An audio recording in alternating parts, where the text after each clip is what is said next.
Good evening, everyone. Really glad that all of you can make it today. We have a really exciting topic for a lot of our juniors right now to get ready for the admissions process and starting to think about the timeline, what they should be thinking about, researching schools, essays. We'll go through everything today. College tours. I think that's also something on people's minds of thinking about that for spring break potentially, right?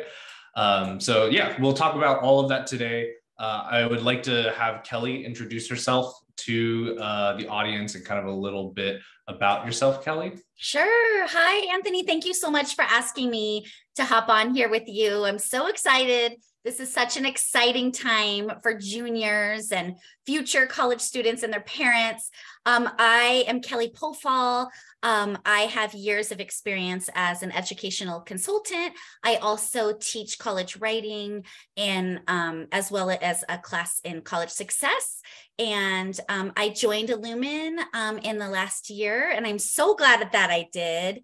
And I've been able to help many students find the perfect fit college. So I'm so excited to go through the cycle again now. You know, it's March and it's time to get ready. Yeah, absolutely. And definitely, I mean, if you are familiar with the webinars here, we have chat enabled, we have Q&A open. So feel free to jot down any questions you have. We'll try to get to as many questions at the end.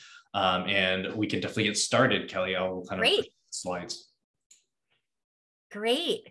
Okay, well, this is an overview right here of the key dates that are really important. Starting in October, and I'm going to be talking about these in the next 45 minutes, but here are just like some key dates to be aware of. October 1st is when the FAFSA opens, which everybody should fill out, and I'll be going over that later. But even if you don't think you will qualify for financial aid, you definitely still want to fill out that FAFSA, and I'll go over why later. November 1st, it's important to consider applying early, doing early applications, early action, and early decisions. So November 1st is the deadline for most of those colleges. And then November 30th, probably most of you on here are in California and applying to the UC and the Cal State schools. So November 30th is a big deadline that you need to be aware of. January 1st is around when the regular decision deadlines happen. Some of them are before, some of them are after, but you want to just know that around January 1st, you want to aim to get most of your regular decision applications in. And when I'm talking about applications, there's a list on this slide. I'm talking about, the basic information, your name and email and address and everything, but also your essays, your high school transcripts, all of your letters of recommendation, any test scores that might be needed, and any type of financial information that the college wants. So those are the things you want to be thinking about gathering for those dates. So yeah, we can move on to the next slide. So these are the application materials, again, in more detail. Of course, the application form, you'll be working on different essays for each college. There's going to be one main essay in the Common App, and then you'll have smaller essays that each college will want from you. It depends on your major. Sometimes you need to have a portfolio, whether it's for acting or music or art. And those have different guidelines as well, which we definitely can help you with. You want to be thinking about your letters of recommendation that you're going to be turning in. There's going to be an interview process for some of the colleges you may be applying to. You want to be thinking about your test scores. Are you going to submit? Are you not going to submit? Is the college test optional, or are they requiring test scores? And then, of course, you want to know how to access your transcripts. And when I say transcripts, I don't just mean the high school transcripts. A lot of students might be taking an online class through the district, or they might be taking an online class at a community college, or they might be in a dual enrollment program. You have to send the colleges all of the transcripts. So these are the application materials that you want to be thinking about gathering now, for when you apply. And then, so we are in March right now. This is such an exciting time. So this is where students decide either if they're going to choose a pathway or not. And it's definitely okay to not have a major. But if a student knows what their academic interests are, I really like to put down an area of interest, because sometimes students are taking coursework in that area already, or they've done some extracurricular activities in that area. So I like to have, I like when a resume and an application has focus. And so if a student has done the work, I do like to put down a major. And in the beginning, like right now in March, you probably don't know exactly where you want to go. And so at Illumin, my job is to work with the student and the family and come up with like a huge list. Like I literally come up with like 30 schools for the student. It might have a bunch of UC schools on there. It's going to have some schools that are super reach. It's going to have some target schools that will probably be comprised of both public and private schools. And then it's going to have some safety schools that I know for sure that the student can get in. And then right now in March, it's also really important to think about summer. You know, what can I, you should be thinking, what can I do to make my college application stand out and be competitive? What's missing from my profile? Maybe you don't have coursework in your academic interest, and you could take a community college class, or you could take a class on there's a website called Coursera. I've definitely recommended that. You want to think about what is missing, and we help you figure that out too. Maybe you have no leadership. Maybe you've never had a board position in a club, or you've never had any type of leadership position, and we can definitely help suggest those types of things. So you want to think about what's missing, and then this is like the most important semester. This is the end of your junior year. The UC schools and the California State schools, they look at your sophomore year and your junior year when they're calculating your GPA. And so you want to finish this year strong. So right now you should be focusing on your schoolwork and figuring out, how can I finish this semester strong?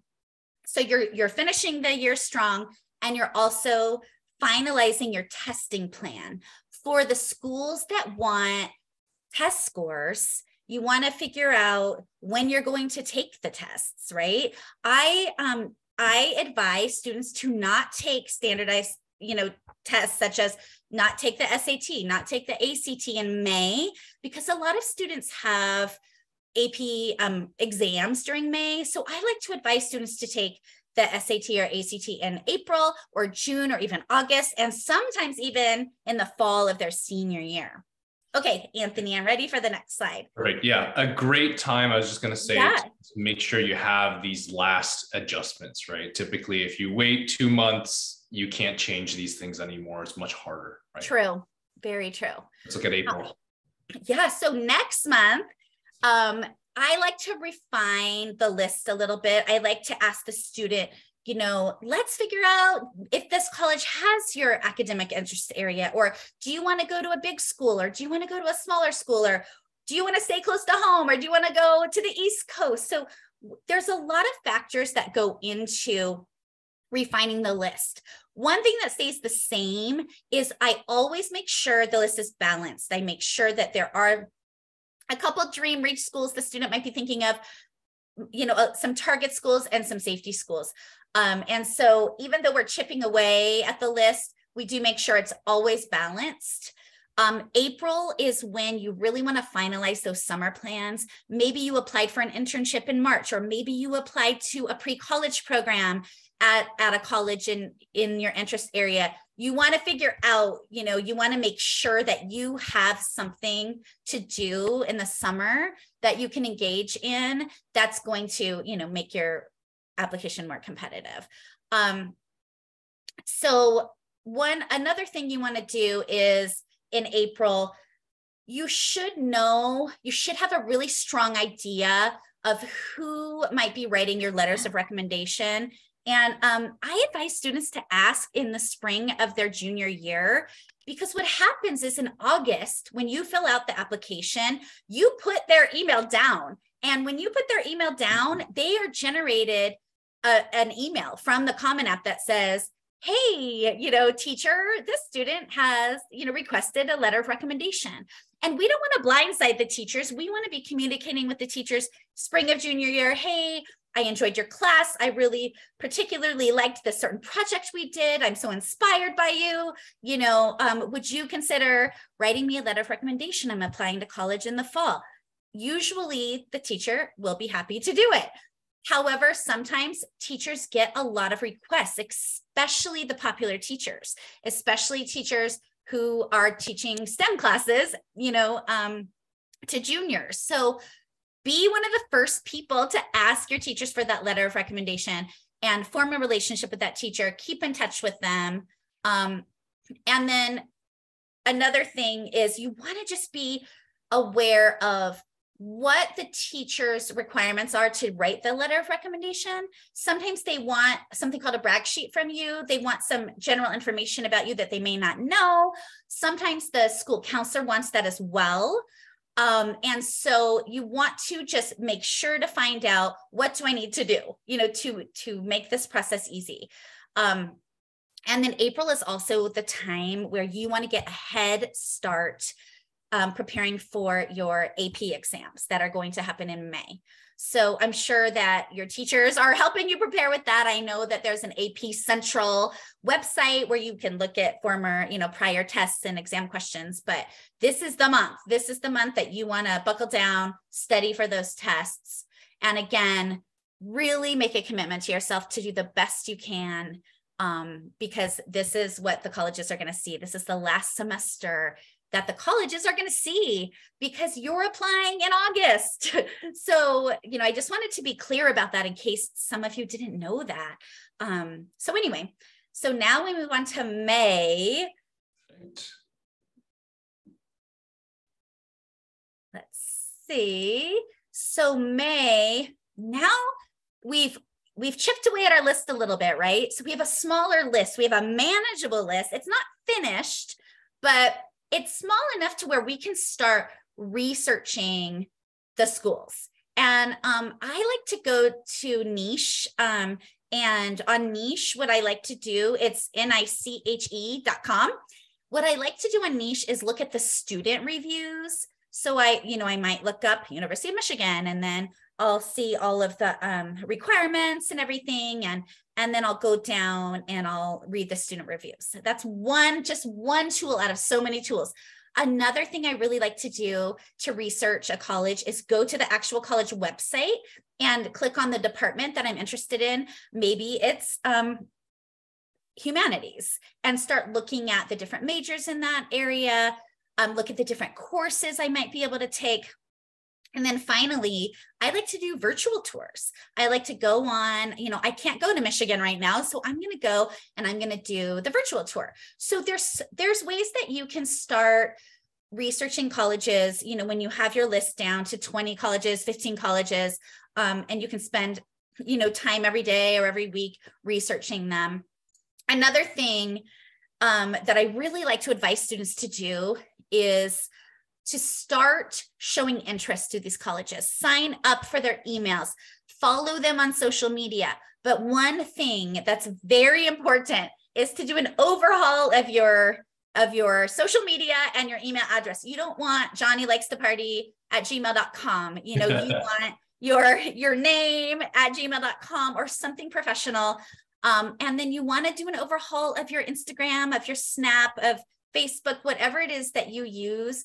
You don't want these college admissions counselors looking you up and seeing you at the party last weekend. So it's time to do an overhaul, or to put your account on private before you start following all of these schools, because they actually look you up.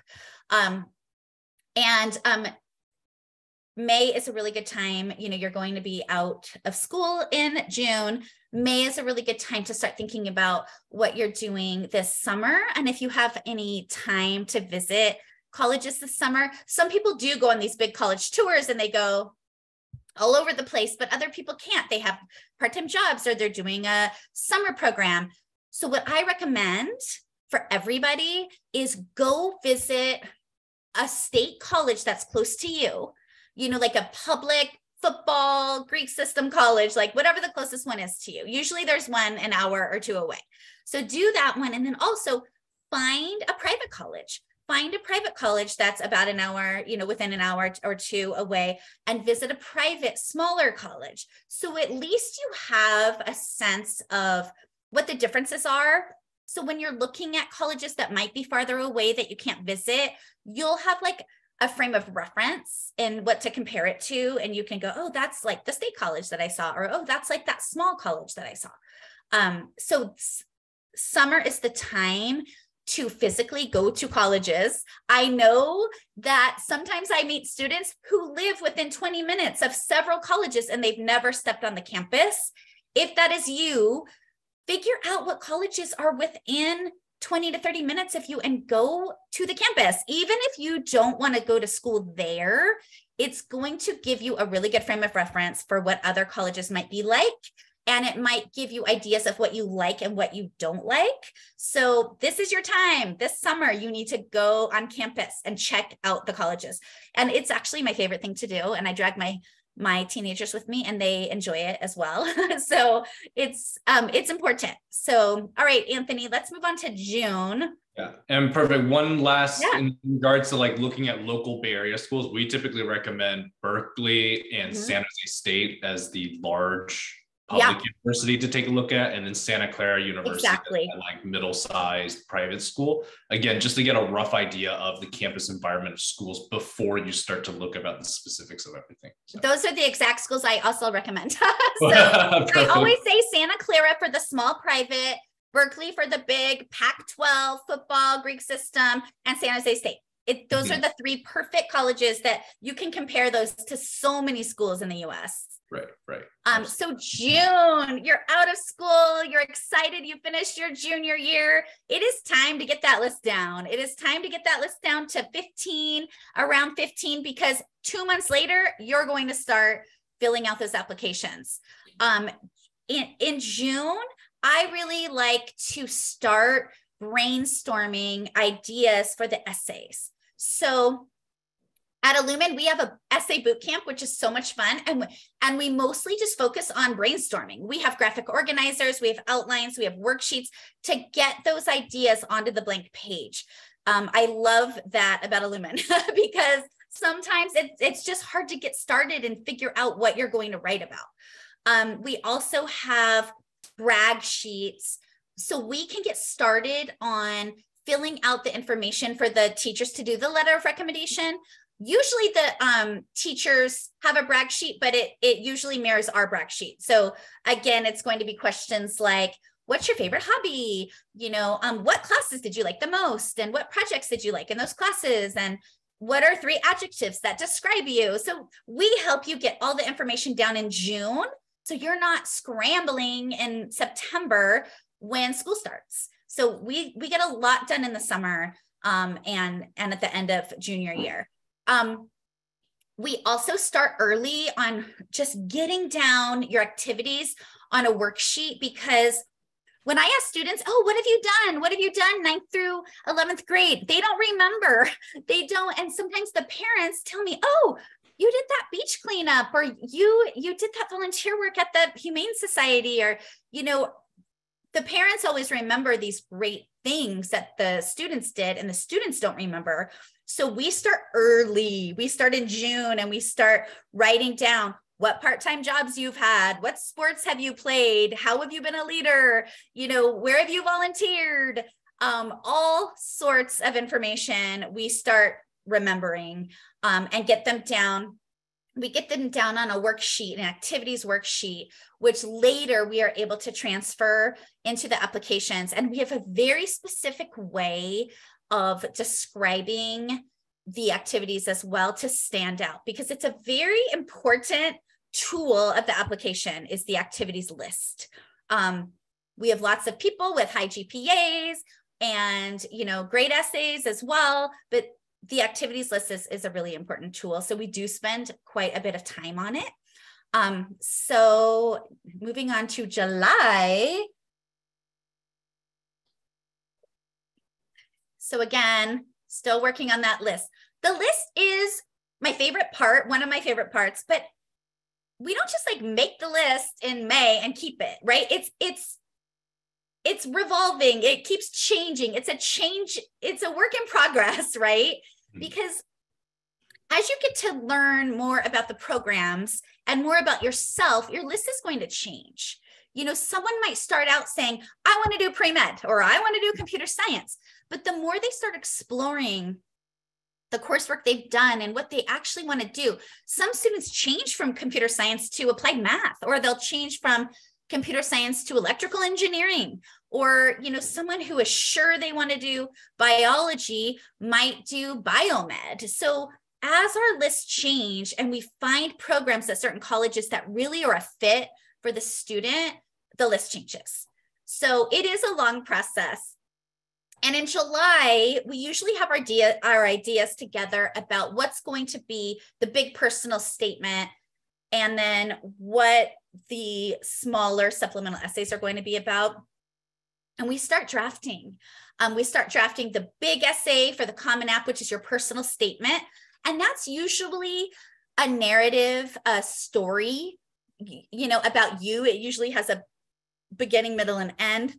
It might have dialogue and description and details and be really creative, totally different than the UC personal insight questions. So we know, we have like decades of experience doing this. So we know what makes a good personal statement, and then the kinds of personal insight questions that really stand out. And I'll answer, Jenny, your question. That's a really good question about how far back do you go? So Jenny asked, how far back do you go for the activities? And I actually have an 8th grader right now, and you are supposed to put your 9th through 12th, right? So when you're filling out the application, anything that you did in 9th grade through what you are doing at the moment or will be doing in 12th grade in progress. I tell my students that once they graduate from 8th grade, if they're doing a trip to, an intern, like I have students who are going to Japan this summer, and they're going to immerse themselves in the culture and the language and everything. I mean, I'll put the correct dates of, they're going summer, June of 2023, but I count that because you're already graduated from 8th grade and you're into 9th grade. So it's anything that's in 9th through 12th. Sometimes I will say, like, if a student has done theater since kindergarten but they've also been in theater club 9th, 10th, 11th grade and done 20 musicals, I'll focus on the part they did in high school. We'll say, I was in 3 musicals and 2 plays and won the Shakespeare Festival. And then I might at the bottom have them say something about, over a decade of study in acting or something like that. So we do want to focus on the 9 through 12. So yes. So moving to August, this is the exciting month. Last month of summer, we've got our list. I have a deadline of August 31st for the list. Like, we're done. We've got the list. So we have spreadsheets now at this point of when we're turning in the early action applications, when we're turning in the early decision, and, of course, the UC applications. We're revising the essay still, meaning we're figuring out we've got the content, but we're figuring out the order and what's most effective. Sometimes I'll move the ending, we will move the ending. I'll make a suggestion. I think the ending should be the beginning and the middle should go at the end. And we're making those revisions to just to really be able to stand out and be competitive. And then we're writing those supplemental essays on. So I'll tell you what the supplemental essays usually are. There's usually one on talk about a time you've impacted the community, or talk about a time where you showed leadership. Those are very common. Another one is, what is your academic interest and how did this develop? So there's that one. And then sometimes there's one about like, what's your talent, or what are you good at? Or and then another one is like, when have you overcome a challenge? So these are essays that pop up all the time. The community essay is almost at every school, and that's, how will you contribute to the diversity of our student body? So we write and rewrite these essays over and over and over. So for these colleges, but for each college, we have different information in those. We do a lot of research on the schools and the programs and, the volunteer projects they do. And so, we can write a really informed essay for those. So August is also a very important time that we open up the portals. So we go in the Common App, we open it up, we've got a login and a password. We do the same thing for the UC application and any other, like Texas has their own application. And so we want to be really careful to keep track of our login and our password, because 5 months from now, when the students get their acceptance, and you don't have your password written down, it's very stressful, because it'll say, University of Virginia updated your admissions portal. And then you're like, I can't get in, I don't know my password. So I saw a question, and the portal opens for the Common App on August 1st.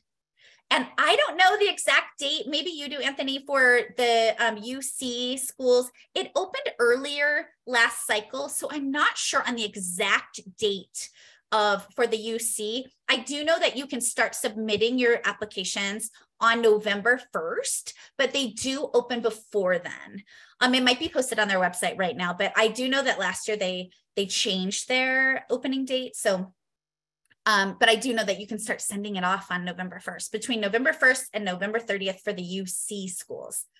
August is again the time to make sure that the teachers know that you are going to be putting their email down for the letter of recommendation, and just finalize that you understand exactly what needs to, get done for that.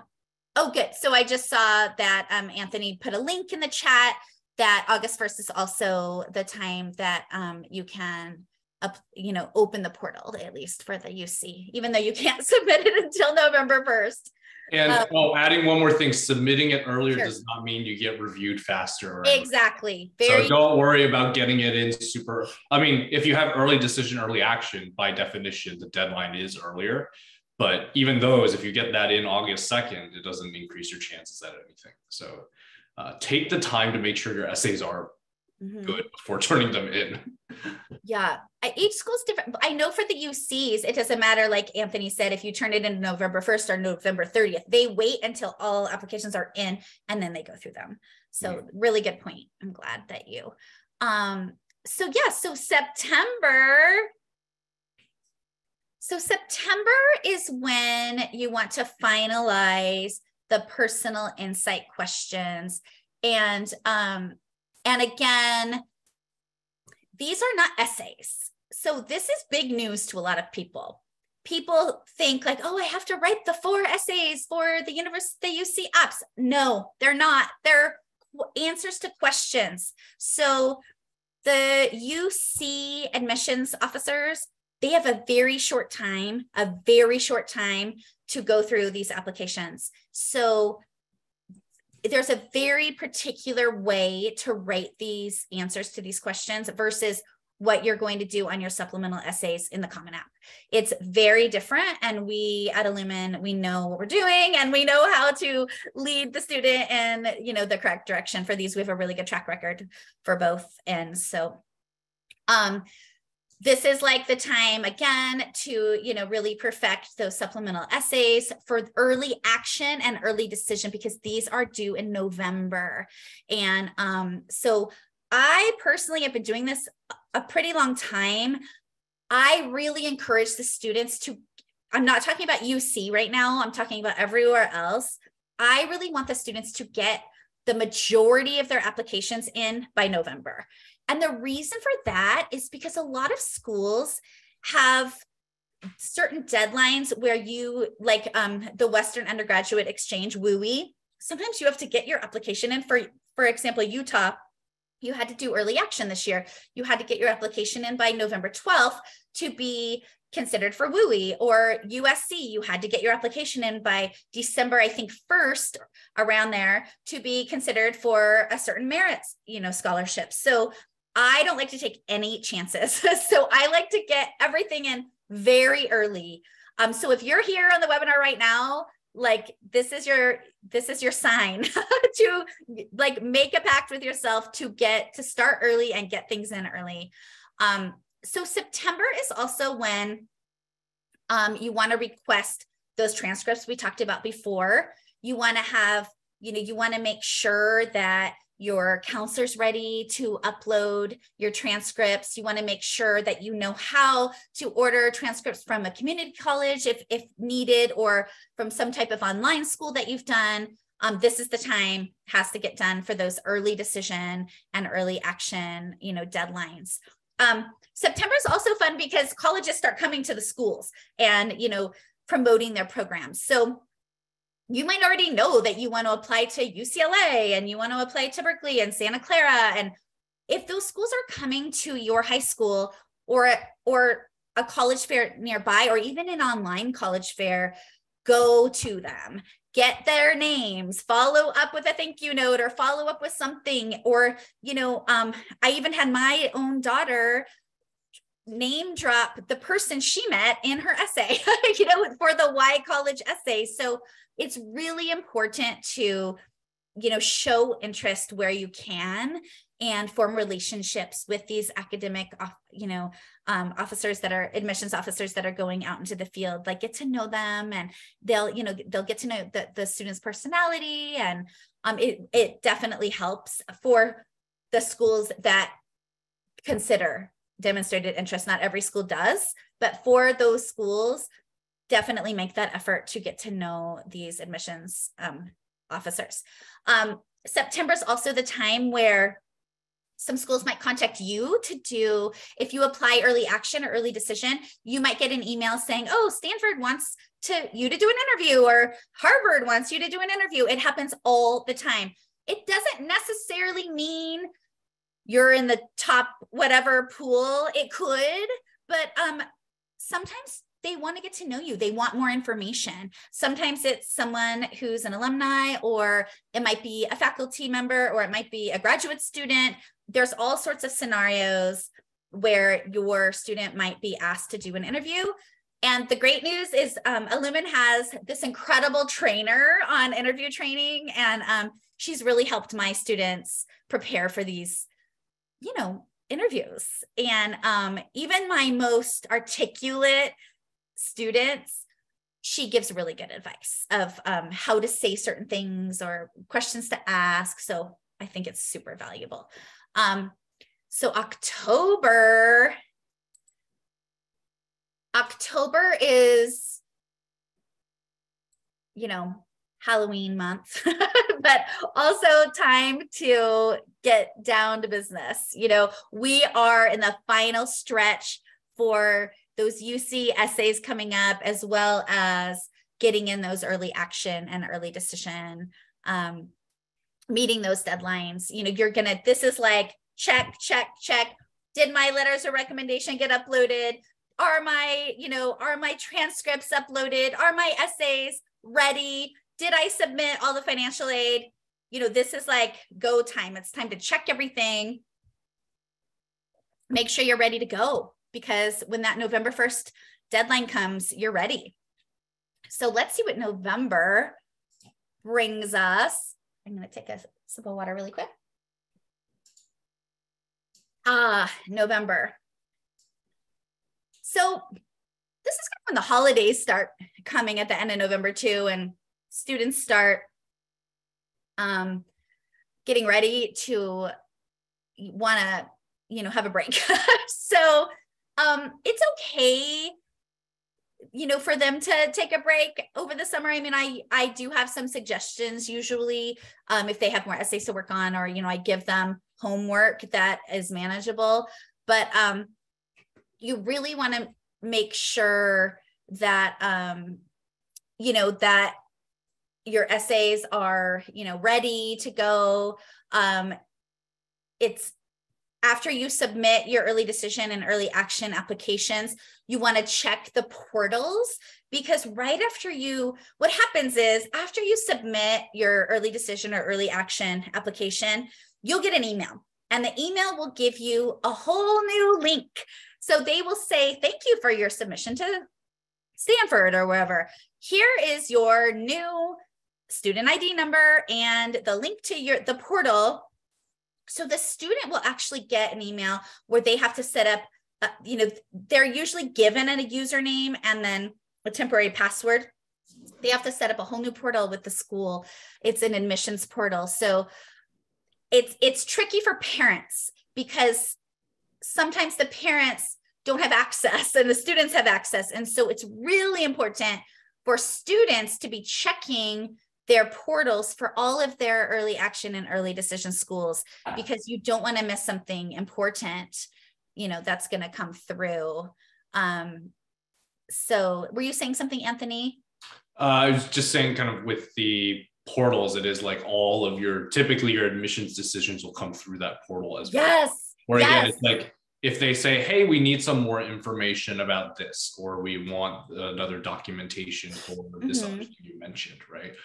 That's something that you also want to pay attention to, because you don't want to just ignore the admissions office and then hope for the best, basically. So, and you can't even estimate, you can't even guess what they're going to ask you for. Like, it is different with every school. Some schools want you to just click some boxes, or it might be something about COVID-19, or it might be something about housing. I mean, you can't even really guess what they're going to throw at you.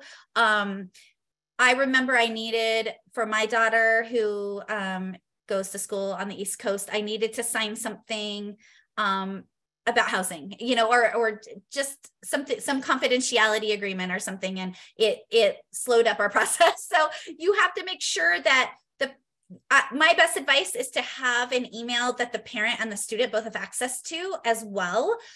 Because sometimes the student's not checking, and or just the parent has access, or just the student has access. I just think it's really good if parents and students at this point both have access.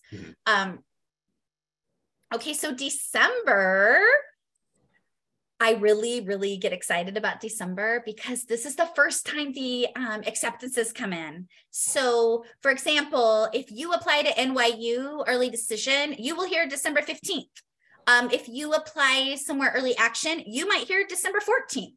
So my daughter applied, both of those, early decision for one school, early action for the other, and heard on both of those dates. So when you send your applications in November 1st and for early action and early decision, you are going to start hearing, and it's really exciting, and it relieves a lot of worry and uncertainty. If you are applying to a lot of schools, at least that you most likely you'll have some acceptances early, because we have a balanced list, and we will probably be applying to some of those safety schools and target schools on your list early action. So it's really nice to get those acceptances early. December is also the time where we finalize the essays for the regular decision colleges. Some of the schools, for a particular reason, maybe you decided that you wanted to apply after your fall grades came in or something, so there's lots of different reasons you might decide to apply later. It's different with each student. So it's December is the time to, finish those essays. You can see on this checklist some of the same things we've talked about before. Just make sure everything is squared away. Letters of recommendation, interviews, financial aid, everything needs to be squared away for these regular decision, applications as well. And January 1st, like on our title page of dates, is a really important date. Some schools it's January 15th, some schools it's January 1st, some schools it's February 1st, but the regular the majority of the regular decision applications that I've done with students are around January 1st. So then January comes along of your senior year. This is where you have to be really detail oriented and be checking your portals, and you have to be logging in, weekly and checking to see if they're asking you for anything, checking after your first semester of senior year. Your counselor for certain schools, it will, so when you log in the Common App and you go under college info in the Common App, there's a tab that says college info. It will say if your mid-year report needs to be sent. Some schools it does, other schools it doesn't, but your counselor should be uploading the mid-year report. And so that's something that you need to be aware of. And actually it's something that you can check in the Common App. You can check to see what date it was uploaded, and the consultants at Illumin, we're on it. We can see everything, most of the time we can see when the letters of recommendations have been uploaded. We can see when everything, if everything is on track. In some cases, students might get deferred or waitlisted, and we work with students from, making the list all the way to getting accepted or getting waitlisted or getting deferred. We help students write that letter of continued interest if they do get deferred or waitlisted. And we also will help on writing essays to get into the honors program, or maybe working on any scholarship applications or essays if needed. So that's super helpful, I think, in the process. And then March, a year from now, your student will know where they are going to college. A year from now, probably much sooner. So what do you do then? You want to do the best you can to visit the colleges, attend the info sessions, meet other students, meet faculty, and really get a sense of the school. Of course, financial aid awards are usually really important too, especially parents. You're going to be comparing offers. And if you were waitlisted, or, you'll want to figure out, what the situation is there, if you're going to come off the waitlist or not. But, the next slide, May 1st is the big day. To me, I joke with my colleagues, like, this is my Super Bowl, May 1st. Like, this is like my favorite day, because I get to find out where every single one of my students has chosen to go to college. And it's so exciting. And usually on May 1st, the students put on their college sweatshirts and they post on social media, or they email me. And it's so exciting and fun. It just makes my whole life. This is also the day that you will want to put a deposit down to save your spot. May 1st is a big day in this process. And again, you'll want to triple check your checklist to see that, everything is a-okay, with the college about your student. And in June and July, it is common to think where you're going, but then come off a wait list for your dream school. So that happens. So sometimes there might be a last minute decision. If that happens, you have to scramble to, get all of your materials to the school quickly, and, figure that out if that is your situation. But the fun part about June and July is you get to go to your campus and do the orientation. And it's so fun for students, but it's really fun for parents too, because you get to see your student go, to these orientation meetings, meet other students, meet faculty. And it's just such an incredible experience to see your child spread their wings. So I would love to answer any questions that anyone might have. I do want to say that I'm always happy to meet with parents for free. You can always schedule a consultation with me, and I can sit with you and answer any questions you might have. So there is a QR code at the end if that will help you make an appointment. There's also an email address here, info@illumineducation.com. But I'm happy, I have time to take some questions now.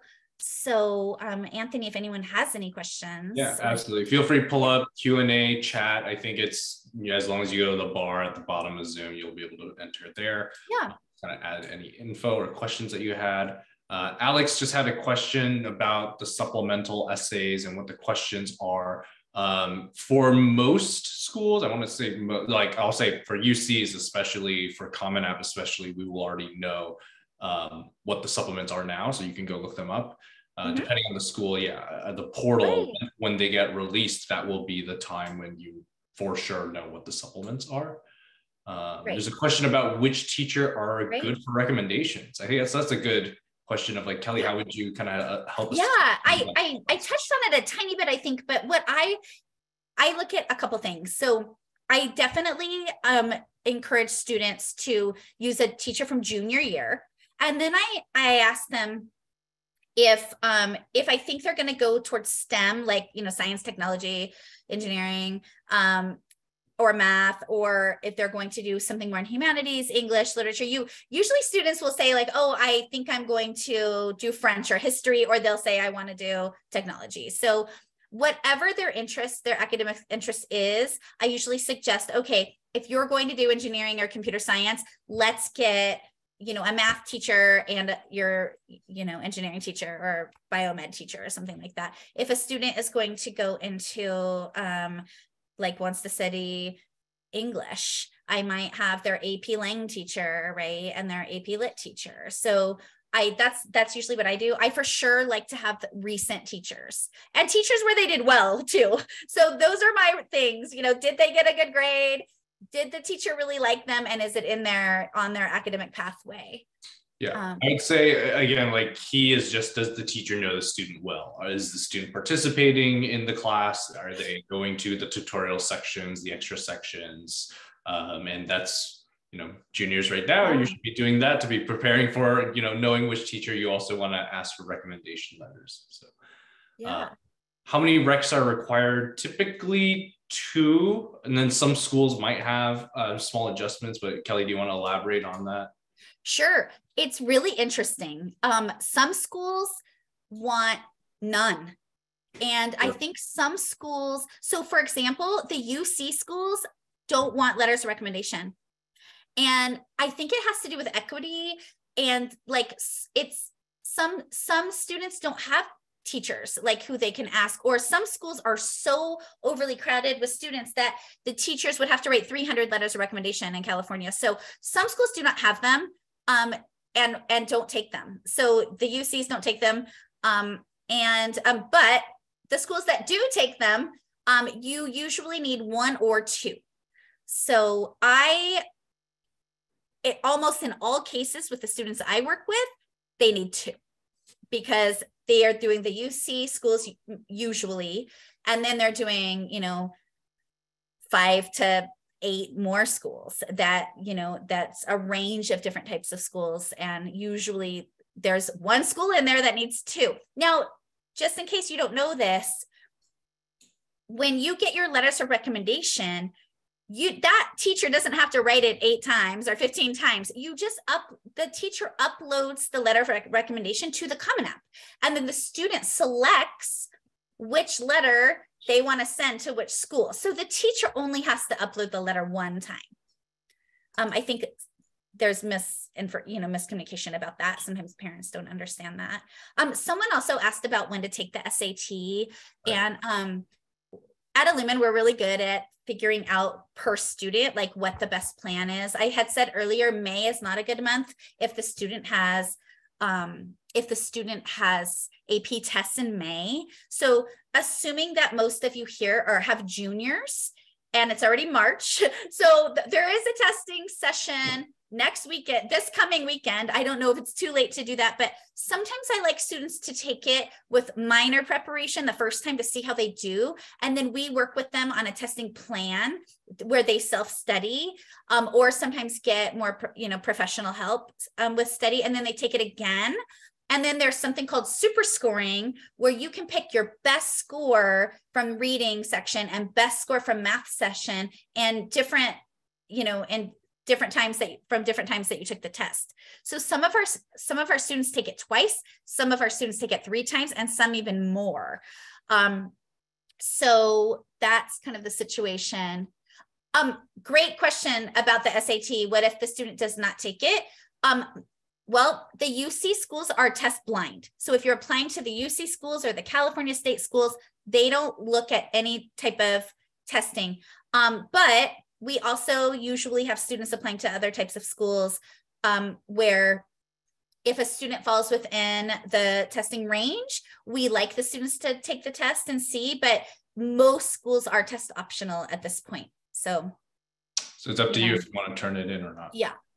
The question about, is it better to start brainstorming or write a first draft in the spring of 11th grade compared to starting in the summer going into 12th? Not really. There's no rush to start it right now. I'll put it that way.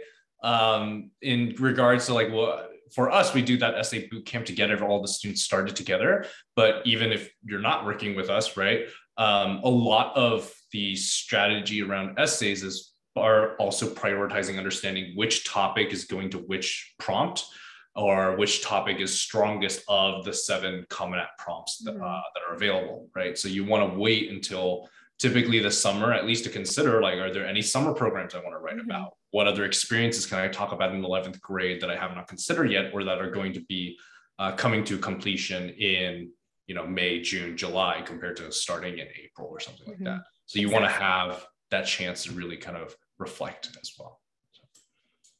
Absolutely. Agree. Any other questions? We'll probably do another 4 or 5 minutes. Yeah. Kelly does have a call, so I want to make sure she has some time as well. Yeah, it's such an exciting time. And I really enjoy working with the juniors. I think it's so much fun. And sometimes they're nervous and they can't imagine themselves in college, and it's so fun to kind of work through the process. And from when I start with them in March to the next year, they grow and mature so much, and they take ownership of the process and their learning. And it's so rewarding for them, to look back and see how far they've come as well.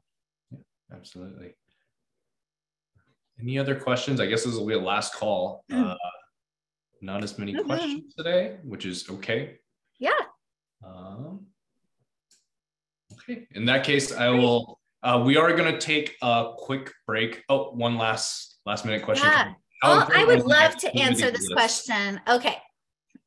I'll answer both of these questions. Cool. So I don't know. I'm going to do, what is the difference between early action and early decision? Great question. And I can't believe I didn't cover this. I'm so sorry. So early action means that you get your application in early and you find out the result early, but there's no binding agreement, so early decision, usually with early decision, there's an advantage. Like some schools, maybe the acceptance rate is 14%, but then you're doing early decision and it goes up to, 30%. So with early decision, you have to realize that you have to attend the school if you get in.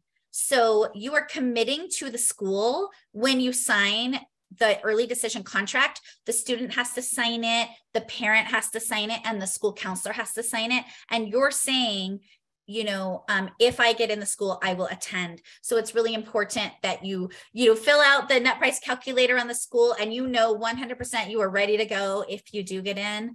And then there was another question about the importance of the activities list.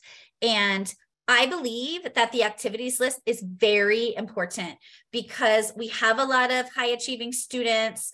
We have a lot of students, who have the same GPA and the same test scores, right? So how do we differentiate these students? How do you stand out? And really, even at most schools, they're not even taking test scores. So you've just have the essays and the activity list and the GPA. So it's a very important tool to show, what have you spent your time doing? Have you been a leader? Have you impacted the community? What are your interests? So I believe that it's very important. I'll quickly answer Yeah. Julie's question of early Sure. decision. Does that cut off merit award or merit scholarships? I remember we asked the Case Western admission reader this question of like, are students for early decision considered for merit aid? He answered yes. Again, this is for Case Western. It's not going to be true for every university, right? But I would say across the board, if you're applying early decision, you are basically indicating that I am open to taking whatever aid that I will get. You're sort of indicating that there are ways out of merit, or I'm sorry, out of early decision, that binding agreement if the family cannot afford the education, right? But to an extent, you are signaling to an extent of like, I'm willing to pay full price for the particular school. So it's not to say that you'll always be cut out of merit aid, but again, it depends on the school for that exact policy. Right. And it does raise your chances that, you know, if you're applying to, for example, Colgate, that has a public information out there that their regular decision is 14% versus 40% early decision. So, I mean, that's extreme, you know, the Ivies too, like there's a little bit of a bump if you apply, but it's not every single school, you know, like I've seen some of the schools in California that are pretty equal, like Loyola, for example. We do have that information at Illumin too. So we help students decide if they should or not apply to, I didn't have any of my students apply early action to Stanford this year for very particular reasons. So we are the experts in this area. So we help the students make these decisions. It's totally fine to not apply early decision, right? Yeah, it's completely optional if you don't want to do it. Early action, if you can, you probably should do it just because you get to know earlier and you get your essays done earlier, and it's the schools can review the you can relax, enjoy your senior year. So. Yeah. All right. Well, thank you, Anthony, for having me on. It was so fun. Absolutely. I was going to let everyone know we're going to take a little bit of a break from webinars. So I think we're going to skip this week, or I'm sorry, we're going to skip next week, and then we'll be out with more webinars the week after. And you could definitely keep your email or keep checking our emails. We'll definitely announce the next one's coming up just about topics and things like that. So hope to see everyone around in a few weeks. Thanks, Kelly, for joining us today. Thank you. So fun. Good luck to everybody. Yeah, absolutely. Thanks, everyone. Okay, talk to you later. Bye. Bye.